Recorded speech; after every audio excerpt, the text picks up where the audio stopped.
वाल्मिक कराड.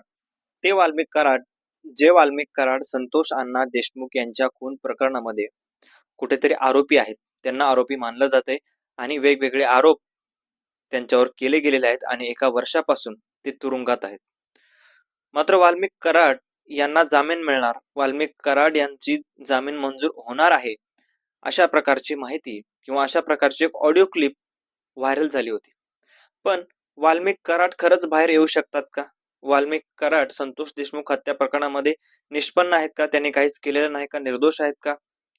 असे बरेच प्रश्न आहेत आणि याच प्रश्नाचं उत्तर घेऊन येणारा हा आपला व्हिडिओ आहे. नमस्कार, मी रणजित. मुद्दा हक्काच्या या चॅनलवर तुम्ही नवीन असाल तर चॅनलला सबस्क्राईब करा, कारण आपल्या चॅनलवर आपण असेच वेगवेगळे विविध माहितीपूर्ण व्हिडिओज खास तुमच्यासाठी घेऊन येत राहत असतो. मंडळी, वाल्मिक कराड संतोष अण्णा देशमुख यांच्या खून प्रकरणामध्ये भरपूर व्हिडिओ आले, मात्र त्या व्हिडिओमध्ये एक माणूस नव्हता आणि तो म्हणजे वाल्मिक कराड. वाल्मिक अण्णा कराड कुठेही प्रत्यक्ष दर्शनीमध्ये त्या व्हिडिओमध्ये दिसत नाहीत. मात्र वाल्मिक कराड यांच्यावर आरोप का झाले? तर जी टोळी त्या संतोष अण्णा देशमुख यांना मारणार होती किंवा मारत होती असं व्हिडिओमध्ये दिसली, प्रूफ आले किंवा मीडियाने सगळ्या गोष्टी सांगितल्या. त्या टोळीचा प्रमुख म्हणून वाल्मिक कराड यांना अटक केलेली आहे असं कोर्टानं सांगितलं किंवा असं पोलिसांनी सांगितलं आणि जे काही मीडियावर आलंय तेच आपण बोलतो. मग या सगळ्या टोळीचा मुख्य कोण आहे? तर वाल्मिक कराड आहे, मुख्य आका आहे, अशा प्रकारच्या त्यावेळेसच्या बातम्या आणि अशा प्रकारच्या त्यावेळेस सुरेश दसानी हा शब्द वापरला होता. मग हा मुख्य आका आहे असं मानलं गेलं आणि वाल्मिक अण्णा कराड यांना पकडलं गेलं. आता वाल्मिक अण्णा कराड यांच्यावर जर पाहिलं तर बरेच आरोप झाले. वाल्मिक कराडावर जर आरोप पाहायचे म्हटलं तर वेगवेगळ्या लोकांनी केले. मग ते शेतकरी काही पुढे आले, काही लोक पुढे आली. मग त्याचे आरोप सिद्ध होत किंवा नाही होत, मात्र आरोप झालेत. आजपर्यंत जर आपण पाहिलं तर शेतकऱ्यांनी सुद्धा बऱ्याच असे काही त्यांना अनुदान मिळणार, एखादं यंत्र घेतलं तर त्याच्यावर तुम्हाला भरपूर अनुदान मिळणार, या सगळ्या गोष्टी वाल्मिक कराडांनी केल्या आणि त्यांच्याकडून शेतकऱ्याकडून 50-50 हजार रुपये किंवा काहीतरी पैसे घेतले, अशा प्रकारचं पाठीमागं वाल्मिक कराड यांच्या विषयीची बातमी आली होती. पण जे वाल्मिक कराड यांचे चाहते आहेत ते चाहते सांगतायत की वाल्मिक अण्णा कराड अशा प्रकारची कुठलीही गोष्ट करू शकत नाही. वाल्मिक अण्णा कराडांनी बऱ्याच प्रकारे किंवा ज्या काही गोष्टी केल्यात आजपर्यंत ते सगळ्या समाजाच्या हितासाठी केलेल्या आहेत.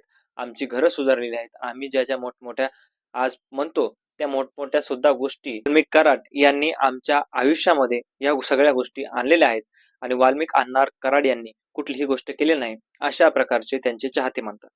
आता दोन बाजू आहेत. एक बाजू जर समजावून घ्यायची म्हटलं तर एक बाजू आहे संतोष अण्णा देशमुख यांना न्याय मिळावा आणि कुठेतरी वाल्मिक अण्णा कराड सुद्धा यामध्ये दोषी आहेत असं काही लोक बोलणारे आहेत, मीडिया सांगणारे आणि का त्यांच्या विरोधातले काही प्रूफ गोळा करणारे सुद्धा असे लोक आहेत. मात्र अशा दुसरी बाजू जर याच्यामध्ये पाहायची म्हटली तर वाल्मिक अण्णा कराड यांचे चाहते आहेत. ते सांगतायत की वाल्मिक कराड निर्दोष आहेत, वाल्मिक कराडांनी कुठेही काही गुन्हा केलेला नाही आणि वाल्मिक अण्णा कराड लवकरच बाहेर येतील, अशा प्रकारचं एक बाजू सांगते. मात्र या दोन्ही बाजू जर विचारात लक्षात घेतल्या तर यामध्ये आता कोर्ट काय सांगते हा सुद्धा महत्वाचा मुद्दा आहे. कोर्टानं सुद्धा अजून निर्णय दिलेला नाही. मात्र कोर्टानं असं सुद्धा सांगितलेलं नाही की वाल्मिक कराड दोषी आहेत किंवा वाल्मिक कराडांचं त्यांनी काही केलेलं आहे. मात्र असंही नाही सांगितलं की वाल्मिक कराडांनी काही केलेलं नाही आणि सगळा न्यायालयीन खटला अजून याच्यामध्ये चालू आहे. न्यायालय काय जे काय देईल त्याच्यावर आपण ठाम राहूया आणि आपण असं सांगू शकत नाही की वाल्मिक कराड बाहेर निघतीलच म्हणून. 100% असं सांगू शकत नाही किंवा नाहीच निघणार असंही सांगू शकत नाही, कारण न्यायालय आहे, लोकशाही आहे आणि भारत डॉक्टर बाबासाहेब आंबेडकरांनी जे काही न्यायालय लागू केलं आहे त्याच्यामध्ये काहीही होऊ शकतं. जे न्यायाची बाजू आहे, जो निर्दोष आहे तो नक्की सुटणार आहे. मग वाल्मिक कराड असो किंवा त्यांच्यामधल्या टोळीमधलं कोणी असो, जो निर्दोष आहे तो सुटेल. मात्र ज्याने दोष केलेला आहे तो न्यायालयापुढे जर आला दोष, तर तो मात्र न्यायालय सोडणार नाही, मग तो कोणीही असो. हे आपल्याला सांगायचं याच्यामधून. पण याच्यामधले काही चाहते सांगतायत की वेगळ्या प्रकारे वाल्मिक अण्णा कराडांची जामीन मंजूर झालेली आहे, वाल्मिक अण्णा कराडांना लवकरच जामीन मिळणार आहे. पण अशी अधिकृत कुठलीही जामीन नाही. वाल्मिक कराडांनी हायकोर्टामध्ये एक जामिनासाठी अर्ज केलेला आहे आणि तो अर्ज सुद्धा त्याच्यावर सुद्धा सुनावणी ही आता पार पडेलच किंवा पार पडलेली एक सुनावणी, अजून सुनावणी त्याच्यामध्ये पार पडतील आणि त्यानंतर हायकोर्ट नेमकं काय सांगतं या सगळ्या प्रकरणावर हे सुद्धा बघणं महत्वाचं आहे. वाल्मिक अण्णा कराड निर्दोष सुटतायत की काय किंवा या सगळ्या गोष्टी आता पुढे येत आहेत, ज्या संतोष देशमुख हत्या प्रकरणाला 1 वर्ष पूर्ण झालेत आणि वर्ष पूर्ण झाल्यानंतर आता मात्र या सगळ्या गोष्टींना उधाण आलेलं आहे. कुठेतरी या सगळ्या ह्याच्यामध्ये वाल्मिक कराड बाहेर येतायत की काय? आणि या सगळ्या गोष्टीवर पडदा पडतो की काय? कोड सुटतं की काय?